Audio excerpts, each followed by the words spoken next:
Hi friends, నేను నజర్ మీద చూస్తున్నారు టెక్ రిపోర్ట్ ఛానల్. ఫ్రెండ్స్, నన్ను ఎప్పటి నుంచో మన సబ్స్క్రైబర్స్ చాలామంది అడుగుతూనే ఉన్నారు. సో అన్న OnePlus నాడు గురించి ఒక వీడియో చేయన్నా, సో దాని యొక్క స్పెసిఫికేషన్స్ గురించి, ప్రైస్ ఎక్స్పెక్టేషన్ గురించి అని. సో చాలామంది అడుగుతున్నారు దగ్గర 10-15 డేస్ నుంచి. కాకపోతే అఫీషియల్ లీక్స్ రాకుండా వీడియో చేయడం ఇష్టం లేక ఇన్ని రోజులు అయితే చేయలేదన్నమాట.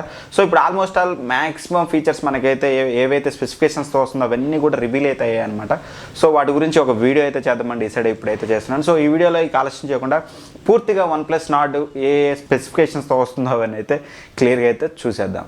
ఫ్రెండ్స్, ముందుగా మనం డిస్ప్లే చూసుకున్నట్లయితే డిస్ప్లే వచ్చేసి మనకి 6.4 ఇంచెస్ డిస్ప్లేతో వస్తుందన్నమాట. సో ఫుల్ హెచ్డీ ప్లస్ రిజల్యూషన్తో వస్తుంది. ఫ్లూయిడ్ ఎమలాడ్ డిస్ప్లేతో వస్తుందన్నమాట. సో మనకి తెలిసిందే కదా, సామ్సంగ్ అయితే సూపర్ ఎమలాడ్ అంటుంది, వీళ్ళు చూసినట్లయితే మనకి ఫ్లూయిడ్ ఎమలాడ్ అనే నేమ్తో వస్తున్నారు. ఇవేవి కాదు, మెయిన్ థింగ్ ఇందులో చూసుకున్నట్లయితే మనకి ఇది 90 Hz రిఫ్రెష్ రేట్తో వస్తుందన్నమాట. వేరే మనం ఇప్పుడు చూస్తున్నట్లయితే చాలా మొబైల్స్ కూడా మనకి IPS డిస్ప్లేలు తీసుకొచ్చేసి 120 Hz రిఫ్రెష్ రేట్తో తీసుకొస్తున్నారు. నన్ను అడిగినట్లయితే దాంతో కంపారిజన్ అయితే ఖచ్చితంగా ఫ్లూయిడ్ ఎమలాడ్ అంటే super ఎమలాడ్ plus 90 Hz refresh rate అనేది బెస్ట్ కాంబినేషన్ అయితే చెప్తాను అనమాట. సో మనకి చిప్సెట్ గురించి తెలిసిందే. ప్రాసెసర్ వచ్చేసి మనకి 765G ప్రాసెసర్తో వస్తుంది. ఇది మనకి 5G ప్రాసెసర్ అనమాట. G is nothing but gaming processor అని. సో మీ గేమ్స్ ఆడడానికి కూడా మిడ్ రేంజ్లో ఒక మంచి మొబైల్ చూడాలనుకుంటే మాత్రం 765Gతో వచ్చే ప్రాసెసర్ అనేది ఏ మొబైల్ అయినా సరే ఖచ్చితంగా మంచి మొబైల్ అని చెప్పుకోవచ్చు అనమాట. ఇక మెయిన్ థింగ్ వచ్చేసి కెమెరాస్ అనమాట. కెమెరాస్ చూసినట్లయితే మనకి రేర్ సైడ్ క్వాడ్ కెమెరా సెటప్తో వస్తుంది. ఫ్రంట్ సైడ్ చూసినట్లయితే మీకు డ్యూయల్ కెమెరా సెటప్తో వస్తుంది అనమాట. సో ఫస్ట్ ఆఫ్ ఆల్ మన రేర్ సైడ్ చూసినట్లయితే మనకి మెయిన్ సెన్సార్ వచ్చేసి సేమ్ సెన్సార్ మనకి ఇండో ఏదైతే వాడారో అదే సెన్సార్ సోనీ IMX586 సెన్సార్తో వస్తుందన్నమాట. సో 48 మెగాపిక్సెల్ సెన్సార్ ఇది మనకి చూసుకున్నట్లయితే. అపార్చర్ వచ్చేసి మనకి 1.75 అపార్చర్తో వస్తుంది.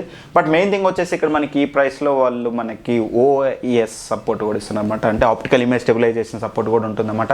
సో ఇది ఒక మంచి విషయం అని చెప్పుకోవాలి. అలానే మనకి సెకండరీ కెమెరా చూసుకున్నట్లయితే మనకి ఇది వైడ్ యాంగిల్ సెన్సార్తో వస్తుంది. 8 మెగాపిక్సెల్ అయితే ఉంటుంది. అలానే మనకి 5 మెగాపిక్సెల్ డెప్త్ అండ్ 5 మెగాపిక్సెల్ మనకి మ్యాక్రో సెన్సార్ అయితే ఉందన్నమాట. So main thing rear camera చూసినట్లయితే మనకి ఎనీవే మనకి అది 586 అయినా 686 అయినా సరే మనకి ఏదైతే OnePlus ఆప్టిమైజేషన్ ఉంటుందో కెమెరా ఇమేజ్ ప్రాసెసింగ్ కానీ ఆప్టిమైజేషన్ కానీ చాలా బాగుంటుంది.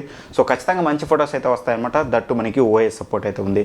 ఇక ఫ్రంట్ కెమెరా గురించి చూసుకున్నట్లయితే మనకి ఈ రోజు అయితే రివీల్ అయితే చేశారన్నమాట. మనకి 32 మెగాపిక్సెల్ మెయిన్ సెన్సార్తో వస్తుందన్నమాట. సో మెయిన్ కెమెరా వచ్చేసి 32 మెగాపిక్సెల్ ఉంటుంది. సెకండరీ సెన్సార్ మనకి ఎంత మెగాపిక్సెల్ అనేది అయితే చెప్పలేదు, కానీ ఖచ్చితంగా మనకి ఇది వైడ్ యాంగిల్ సెన్సార్తో వస్తుంది. సో వాళ్ళు చెప్పేది ఏంటంటే 105 degrees వైడ్ యాంగిల్తో వస్తుందన్నమాట మీకు సెన్సార్ వచ్చేసి. సో ఎప్పుడైనా సరే వైడ్ సెల్ఫీస్ తీసుకోవాలంటే మనకి ఇదైతే యూజ్ అవుతుందన్నమాట. ఇక రైట్ నెక్స్ట్ మనం బ్యాటరీ విషయానికి వెళ్ళినట్టయితే బ్యాటరీ చూసినట్లయితే మనకి 4115 mAh బ్యాటరీతో వస్తుంది. ఓకే, సూపర్ ఎమలాడ్ ప్లస్ మనకి 4000 mAh అంటే ఇంచుమించుగా 4115 అంటే బెటర్ అని చెప్పొచ్చు. అండ్ మెయిన్ థింగ్ వచ్చేసి మనకి ఇక్కడ 30 వాట్ ఫాస్ట్ ఛార్జింగ్ సపోర్ట్తో వస్తుందన్నమాట. మనకి తెలిసింది కదా OnePlus 30 వాట్ వాప్ ఛార్జ్తో వస్తుందన్నమాట ఇది మనకు వచ్చేసి. సో ఓవరాల్గా స్పెసిఫికేషన్స్ అన్నీ బాగానే ఉన్నాయి. ర్యామ్ చూసినట్లయితే మనకి మినిమం 6 GB తెస్తారా, ఎంత ఏ GB ఆఫ్ ర్యామ్ తెస్తారా అనేది అయితే ఐడియా అయితే లేదు, కానీ బట్ మ్యాక్సిమం మనకి 12 GB వరకు అయితే తీసుకొస్తున్నారు అన్నట్లయితే వీళ్ళైతే అనౌన్స్ అయితే చేస్తున్నారు అనమాట. సో ఓవరాల్గా చూసినట్లయితే స్పెసిఫికేషన్స్ అంతా బాగానే ఉంటుంది. మెయిన్ థింగ్ వచ్చేసి ఎవరైతే తక్కువ బడ్జెట్లో ఆక్సిజన్ OSని ఫీల్ అవ్వాలనుకునే వాళ్ళకి ఖచ్చితంగా ఇది ఒక వన్ ఆఫ్ ది మంచి మొబైల్ అని చెప్పుకోవచ్చు.